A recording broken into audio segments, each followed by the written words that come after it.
Hello everyone and welcome back to Quarantine Kitchen.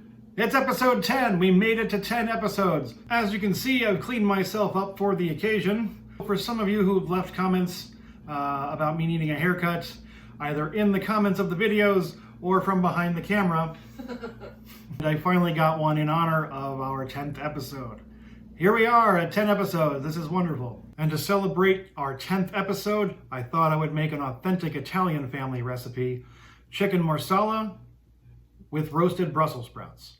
And by roasted Brussels sprouts, you know that I mean garlic Brussels sprouts. To make my Chicken Marsala with roasted Brussels sprouts, we will need some boneless chicken breasts. And for those of you disappointed there was no meat diaper in the last episode, we will remove the meat diaper and discard. Some baby bella mushrooms, a good amount of flour, our good friends salt and pepper, some garlic salt, some Marsala cooking wine, browning and seasoning sauce. Kitchen Bouquet is a more well-known brand. Some very large Brussels sprouts, but any size will work. Some garlic, some chicken broth, some beef broth, some heavy whipping cream, and some sun-dried tomatoes. 10 episodes in, and I've been waiting to make Chicken Marsala. I love how this one turned out. It did not spend much time on the plate before being devoured, that's for sure. The most challenging part is knowing when the creamy sauce is right where you want it. In the thick of it, but not solid. That's at the end, though, and we're at the beginning now. So let's wash our hands and our veggies and get to the good stuff. Mushrooms are quick. Slice them kind of thin and set them in a bowl. And I have no idea what was going on with the Brussels sprouts. Look at these things. I've never seen them this gigantic before. Anyway, you have to chop the tree trunks off first. Oh, and if any of the outer leaves want to fall off on their own, you gotta let them go, man. Now, I had planned on cutting them in half, but decided that quarters made more sense. Put those in a separate bowl, too, and get out your sun-dried tomatoes. Those are even more quick than the mushrooms because you only need to slice them in half. However, you're going to need a third bowl for them as well to put them in. Then get a resealable plastic bag and toss the Brussels sprouts inside. We're trying out these reusable ones. Stay tuned for updates in later episodes. Pour in some olive oil and get our old friends Salt and Pepper invited to the party. Then seal up the bag, shake it around, get your dance on, leave all judgment aside, and maintain safe speeds. Whoa! Pull yourself together and empty the bag onto a cookie sheet.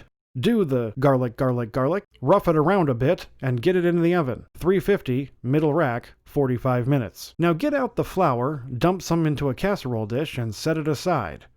You'll want this ready for what's to come. You'll need some parchment paper for the fun part. Tear off a sheet and set it on the counter. Place the chicken breasts on top. I'll get you, meat diaper! Now cover it with some plastic wrap, get out your Thor mallet, and beat the hell out of them. Just flatten them down until they're about a ½ inch thick. That's how you know they're ready for the flour bath. Cover the entire breast with flour and put it on a separate plate. Do this for all the chicken breasts, then put a pan on the stove, fire it up to 11, and plop a couple tablespoons of butter in. As the butter starts to melt, get another bowl, add 1 cup of chicken broth, add 1 cup of beef broth, and lose the footage showing it. Next, grab the browning and seasoning sauce. You only need a tiny taste. Just a few drops is fine. And then stir it all together with a wooden spoon. With the butter melted, toss the chicken breasts into the pan. After a few minutes, flip them over and dump the bowl of sliced mushrooms in with them. Follow that up with the sun-dried tomatoes and move everything around until it feels comfortable. Then pour the broth sauce all over and try not to drool. If you do, don't get any in the pan. Again, move everything around until it feels comfortable and grab the Marsala cooking wine. And yep, pour a good amount of it all over as well. Toss in some heavy whipping cream and pick up the garlic salt.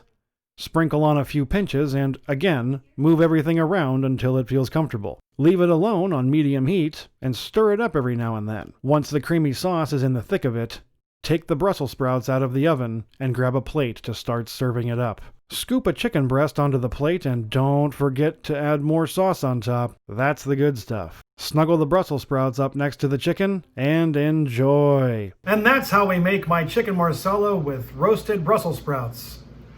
Thank you all so much for 10 episodes. Here's to 10 more. If you'd like to leave a comment or drop a like, that'd be great. I'll respond. I'll like you back.